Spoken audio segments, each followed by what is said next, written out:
Bienvenidos a todos otra vez a mi canal. Hoy estoy aquí en un parquecito. Mirad qué bonito. Y es que hoy os quiero hablar sobre un libro que he leído recientemente y es El hombre en busca del sentido, de Viktor Frankl.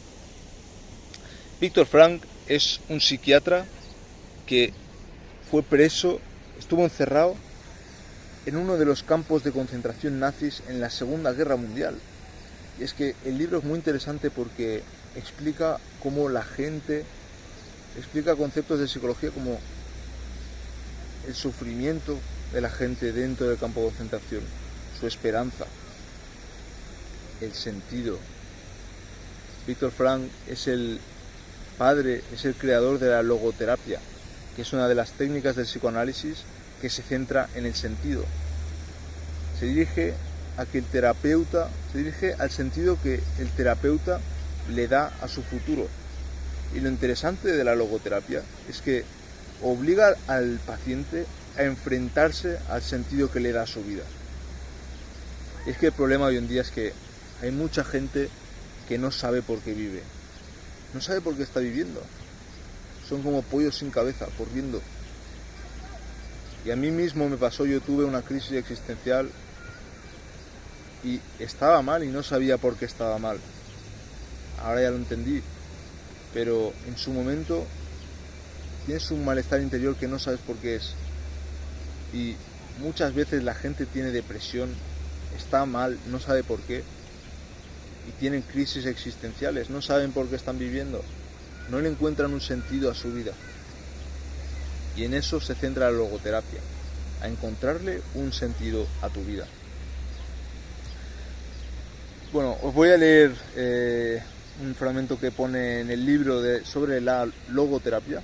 Es que dice que la logoterapia considera que la esencia de la existencia consiste en la capacidad del ser humano para responder responsablemente a las emociones que la vida le plantea en cada situación particular. Cuanto más se olvida uno de sí mismo para entregarse a una causa o a una persona, más humano se vuelve y más perfecciona sus capacidades. Esto me parece brutal. Es que dice que todos como humanos tenemos alguna responsabilidad. Esa responsabilidad es la que le da sentido a nuestra vida. Para que lo entendáis mejor, pone dos ejemplos en el libro. Uno, de una persona que estaba en el campo de concentración, que para esa persona, para seguir vivo en el campo de concentración y no matarse, era cuidar de su familia cuando saliera del campo de concentración. Y él asumía como su responsabilidad cuidar de su familia cuando saliera. Ese era el sentido que le daba a su vida. Por ejemplo, para otra persona, el sentido de su vida era terminar una obra científica que empezó antes de entrar en el campo de concentración y no pudo acabar. Entonces, para él, la responsabilidad de acabar esa obra era lo que le daba el sentido a su vida. Y nos habla en el libro del sufrimiento. Nos dice que había personas dentro del campo de concentración que a través del sufrimiento conseguían mejorar interiormente, crecer interiormente, y había otras personas que se destruían. Y enfatizan la importancia de crecer interiormente y de aprender del sufrimiento, de los problemas que llegan a nuestra vida, de las crisis. Porque del sufrimiento más grande es cuando, muchas veces, cuando consigues mejorar más y crecer más interiormente. Entonces, puedes hacer dos cosas y está a tu elección. Aprender y crecer a partir de ello, o lamentarte, quejarte y destruirte. La mayoría de gente hacía la segunda opción.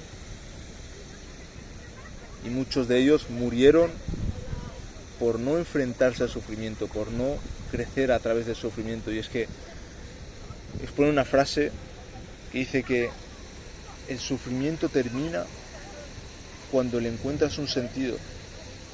Y es que la gente en que encontraba un sentido en ese sufrimiento era la que conseguía sobrevivir.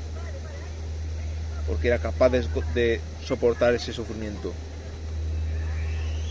Y al encontrarle sentido, ya no era un sufrimiento total. También nos habla de la esperanza que tenía la gente ahí dentro. Y nos pone otra frase que dice: cuando una persona, esta frase es de Nietzsche, cuando una persona encuentra el sentido de su vida, cuando una persona encuentra el porqué de su vida, puede soportar casi cualquier cómo. Y es que enfatizaba mucho en esto en el libro. Decía que la gente, cuando encontraba un porqué, era cuando podía sobrevivir, podía soportar casi cualquier cómo. Bueno, pues nada, os quería hacer un pequeño resumen del libro y decir lo que me ha parecido más interesante. Y nada, nos vemos en el próximo vídeo. Chao.